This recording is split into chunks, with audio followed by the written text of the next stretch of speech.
আসসালামু আলাইকুম রহমতুল্লাহ ইন্নাল হামদুলিল্লাহ। আজকে আমি যে হাদিসটি নিয়ে আলোচনা করব জামিয়াত তিরমিজি সহিহ হাদিস 2511 নম্বর হাদিস।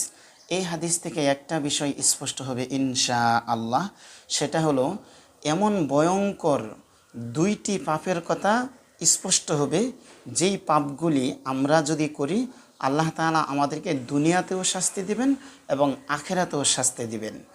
এই ভিডিওটি দেখার পর অবশ্যই ইনশাআল্লাহ চেষ্টা করব যাতে করে আমরা এই ভয়ঙ্কর দুটি পাপ থেকে বিরত থাকতে পারি। কোরআন শরীফের ভিতরে 114টি সূরার ভিতরে থেকে সূরা মুহাম্মদ 47 নম্বর সূরা, 47 নম্বর সূরার 22 নম্বর আয়াতে স্পষ্ট বলা আছে, 23 নম্বর আয়াতে স্পষ্ট বলা আছে এই দুইটি পাপ যদি আমরা করি এই কোরআনেও কিন্তু নিষেধ করা আছে। যে আমরা সূরা মুহাম্মদের 22 নম্বর আয়াত, 23 নম্বর আয়াত, জামিয়াত তিরমিজির 2511 নম্বর হাদিস, এই দুইটি আয়াত একটি হাদিস যদি আমরা কি করি মানার চেষ্টা করি অবশ্যই ইনশাআল্লাহ আল্লাহ তাআলা আমাদেরকে এই ভয়ঙ্কর পাপের শাস্তি থেকে রক্ষা করবেন। এখন আমি যে হাদিসটি নিয়ে আলোচনা করছি জামিয়াত তিরমিজি সহিহ হাদিস 2511 নম্বর হাদিস।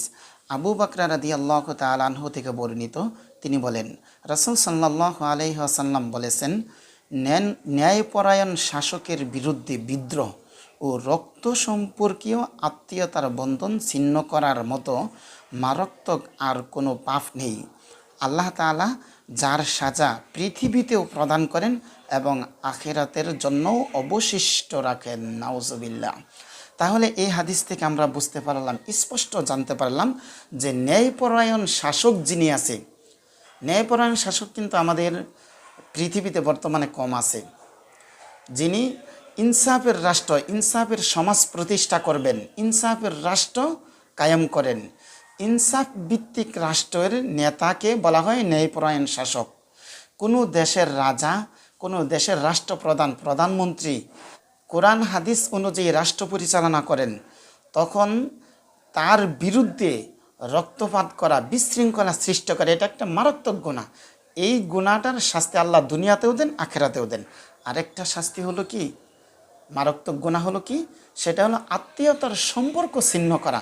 এই জিনিসটা কিন্তু আমাদের ভিতরে প্রায় অধিকাংশ মানুষদের ভিতরে, নামাজ যারা পড়ি আমাদের ভিতরেও আছে, যারা না পড়ি তাদের ভিতরে তো কথাই নেই।